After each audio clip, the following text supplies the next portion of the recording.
It's another beautiful Sunday afternoon. This is Rubbin Minds. Welcome. My name is Ebuka Obiuchendo. Thanks a lot for joining us. It's our first show in February, the month of our general elections, at least at the federal level. In 15 days, I believe. Oh, actually, 13 days. We should be electing a president and our National Assembly representatives. We are all hoping that things go well. Election is pretty much the only thing being talked about in the country today. There's a lot of campaigning and election running going on, a lot of politicking, back and forth, mudslinging, and it's quite interesting for people who are fans of politics. People say that this is World Cup season for politicians, and people who are in love with politics, it's the time to just sort of soak it all in. But for a lot of other people just want it to be over with so that we can get back to normal. But even after that, March still brings forth the state election, so it's going to be a long election season. But we're going to be talking about election violence and hopefully the lack of it when the elections come along. I have here with me, God bless Otubori and Tunji Alao, to help me talk about that. Thanks for being here today. Thank you. So there's a lot to wrap. I mean, elections in Nigeria sadly have become synonymous with violence. It's almost as if you can't have one without the other.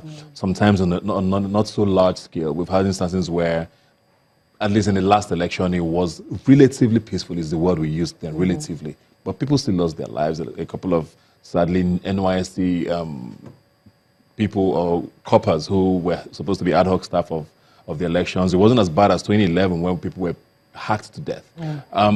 We don't know what to expect this year. There's a lot of hope that things will be even better than they were in 2015. Hopefully no lives are lost.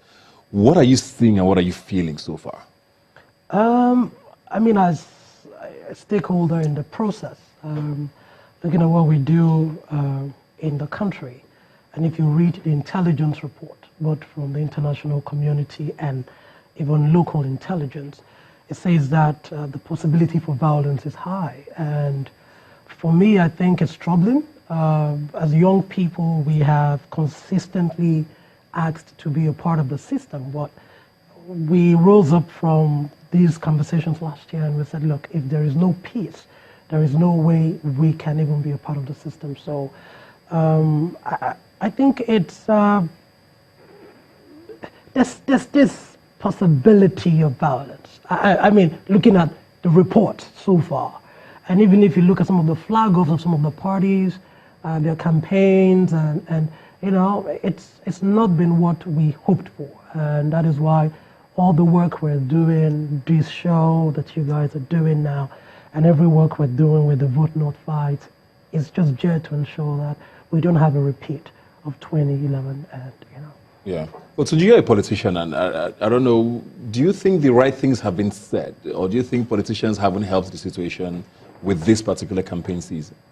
I think with this election, you cannot compare what we have now to what we had in 2015 or what we had in 2011. Here we have two leading candidates from the same region in the country, same religion too, and we've not had issues of calling names and all that like we had in previous elections. So for me, I don't really see that happening. But my fear lies in the state elections, where there have been a lot of internal wranglings within opponents and candidates in those states. And that's where my fear lies. Well, for the federal elections, for the presidential elections. So on that state level, you're seeing a lot of, with the politicians now, do you think that the things they're saying, for example, are they stoking the fire or are they actually helping? Some few states, just last week in Ogun State, there was an attack on one of the candidates.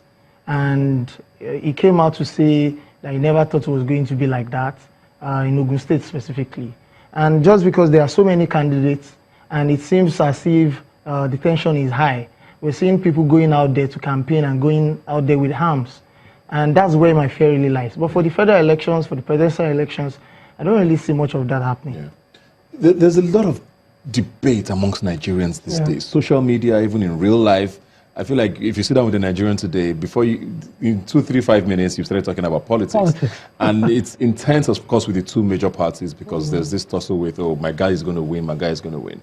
And there's, I want to call it competition so that I don't use any words harsher than that. I mean, we see social media, the moment you tweet about one candidate, the other camp come swooping at your mentions, and it's very intense now. So is it the supporters actually that should be held accountable? Because the politicians are not necessarily on social media or are not having these one-on-one conversations where people are literally fighting and turning friends into enemies. Are the supporters taking it too far?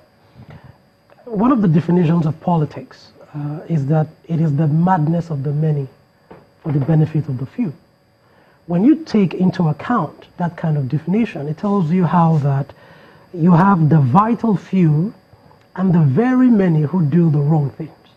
Now, one thing I have said to young people that, that we've worked together a long time now is, when you go to some of these meetings with these politicians, you will just go to some houses. You will find the seemingly warring factions, all drinking on the same table, eating on the same table, they're dancing to the same song, probably partying with the same girls, and doing all sort of things. Now, you don't know that, right? But when you come out, it's like, oh no, they're fighting each other. No, at best you must understand that interest is what drives people. I hear what you have said, Ebuka. The supporters are taking it too far. Absolutely too far. Looking at what Tunji has said, if you look at the two candidates, no one is calling anyone any name. Thank God for safety for the vice president yesterday. I was checking Twitter. You'll see that the PDP guys were all saying, thank God, it did.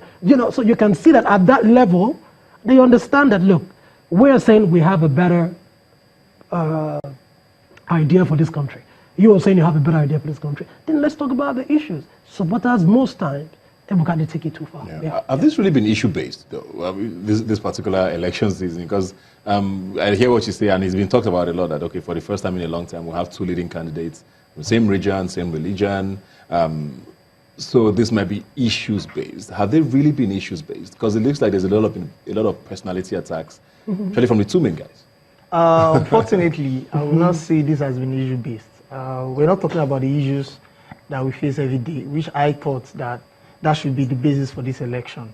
They are talking about frivolities, things that don't really matter. Talking about how some Nigerians were at the campaign rally and all that. We need to talk about the things that really push us forward as a nation. We're not talking about those things. We're not talking about why the students have been on strike for a long time. We're not talking about why we have problems in terms of unemployment in the country. We're not talking about everything that pertains to us as a nation. So really, for me, it's not been really issue-based. And I think, like, for the next 13 days that we have to the election, I hope that the two major parties would try to stick to those issues and start talking about the issues, because people are beginning to make up their minds. And one of the reasons why we have to make up our mind is we need to know what you have for us and what you actually plan to do. Not really about things that don't really matter to the people. Yeah. You mentioned there now the Nigerian governors, and I want to talk about that. Things like that, for example, for the optics of it, even if they're not necessarily coming in to do anything while campaigning. But we've had a region where there's been speculation and allegations over the years, over the decades even, about people crossing over the borders to come in and vote and go back. And then why don't you think the optics of that doesn't work? For me, I think it could incite people. We actually have laws against all these things. Yeah. The major problem we have is enforcement of these laws. Yeah. So if you're not in Nigeria and you're voting in Nigeria, we have laws against all those things. We have laws against somebody getting someone else's PVC and coming to use it at the elections. We have a lot of laws. We have laws that can make you be in prison for 1 year. And we have a whole lot of them like that. What we just need to do is to put it out there. People don't even know that these laws exist. And they need to know that these laws exist, and these are the things that will happen if you break any of these laws. Yeah. And we try to use advocacy. We try to use all manner of forms to make sure that it's out there. Just as we're trying to do to sanitize social media and fake news, we should do the same thing for elections too. Speaking about election day, Nnamdi Kanu is back in the news again. He's been on his radio station talking a lot, and I know that today he did issue a statement saying people from the South should sit down sort of a protest against election day and not come out and vote, you know. I don't know what the repercussions of not sitting might be for people from the region who maybe decide, okay, I want to go vote anyways. I don't know if there are repercussions, but I'm just saying an order like that is not obviously not a valid thing to say. It's not from government. What sort of effect do things like this have on the election day? Because these are quote-unquote regional leaders who have some sort of following, you know. It's a bad happening. I don't think it is right. His agitation is clearly stated, and there are processes to that. The people of the Southeast, as we speak today, are Nigerians. As we speak today, there is no state of Biafra, as it were. And if they decide not to come out and vote, it means that they are choosing to disenfranchise themselves from the process. The road to nationhood has always been tough. You know, maybe it's somehow man just decided to design the world that way. I don't know if that's how the creator designed it, but to attain nationhood has always been a tough journey. And his agitations of marginalization and everything, it's stated, but saying that people shouldn't come out and vote, I mean, I don't think is the right thing to do. And just speaking on what Tunji said, I mean, what you asked about the Nigerian governors that came to campaign, I do not think that was a good thing. Cross-border politics does not mean that leaders of other states should now come and campaign for you, especially when there's already the suspicion that these guys have ferried their people in millions or thousands to come and register, and then you are simply just saying to the world that what you were thinking is right. For the optics, that was absolutely a wrong move.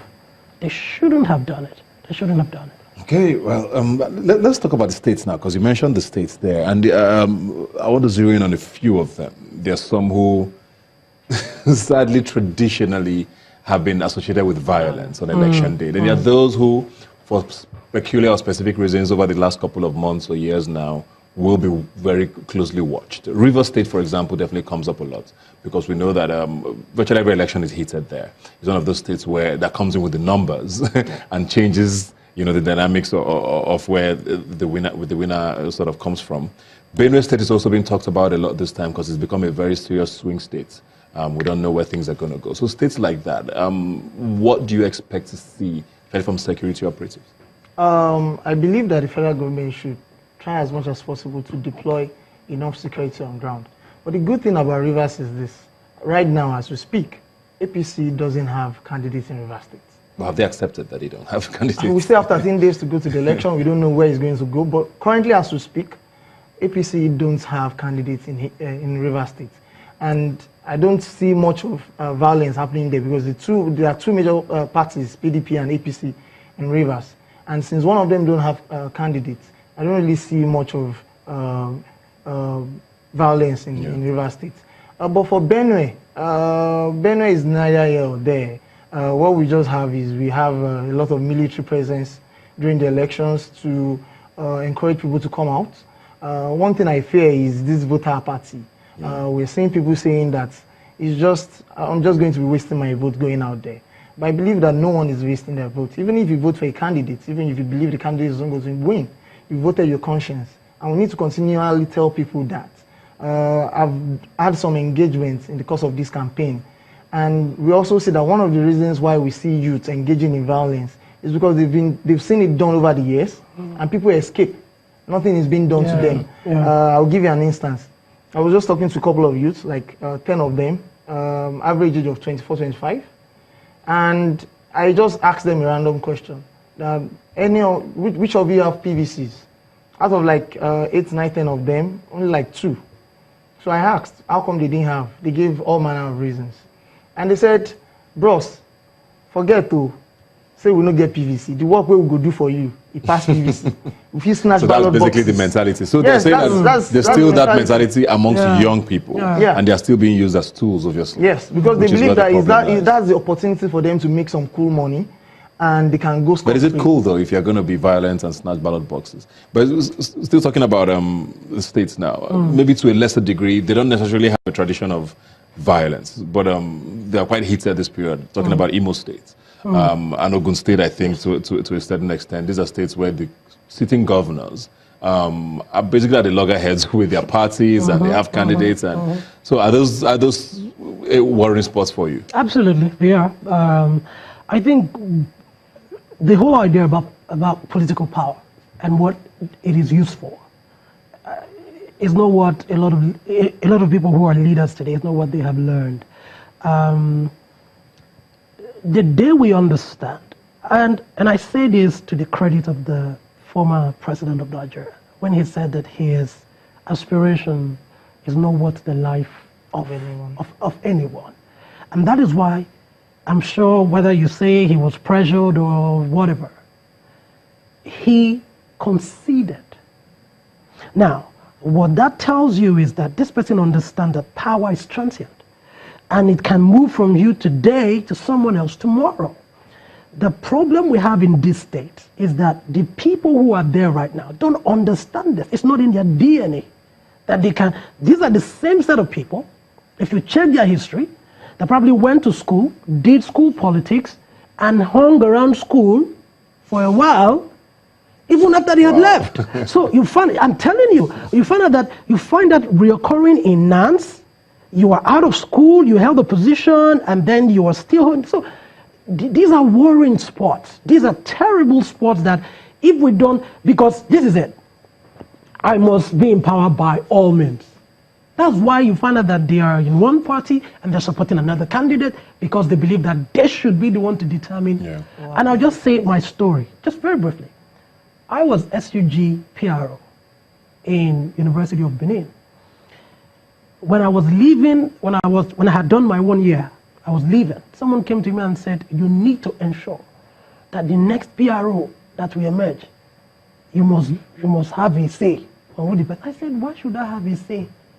I am leaving the school. It's not like I'm not leaving office and I'll remain here and then no, I'm leaving school. Let's let these people go and campaign. Let's quickly wrap up now because I know there's so much we can talk about. There's fake news that keeps flying that incites people. We've seen people's posters being torn up by opposition, maybe sort of supporters, or being pasted over. Things like that definitely incite people. But we've also seen people sign peace accords. Yeah. And I don't know how effective things like that are. But just very, very quickly on the final note now, what sorts of things do you want to see from politicians in the next couple of days? Very quickly. Look, in the next couple of days, politicians must understand. In the end, it's about the people. If there is war, who will you lead? That's the question. What we did in Lagos was to ensure that we got Sanwo-Olu and Jimmy Agbaje and a couple of other people to sign the first youth peace accord, which is called the YAVA. From now till the day of election, continue to engage in the conversation of how you're going to get people from poverty to employment. Nothing else. And let these guys know that if they do anything wrong, they will be held accountable for it. For me, I believe that politicians should try as much as possible to denounce violence. Yeah. It goes a long way. But they've been denouncing violence. I think they need to do it more. Come out and tell their followers that I'm not part of violence, I'm not supporting violence in any way. If you are held during these elections for breaking any law, I'm not going to support you, I'm not going to try and pull you out. Because what we've had over time is people will be arrested, but nothing will be done to them, they will be released. Exactly. So they need to come out and always say that, yes, denounce it. We need the media to also always put it out there. I believe INEC is not doing enough in terms of advocacy. INEC should be doing much more and coming out there to tell people that these are the consequences of electoral violence. These are the consequences of electoral crimes. Thank you very much. God bless. Thank you very much, Tunji, for being here today. Conversation continues. Absolutely. Hopefully the next 13 days are as peaceful as today has been.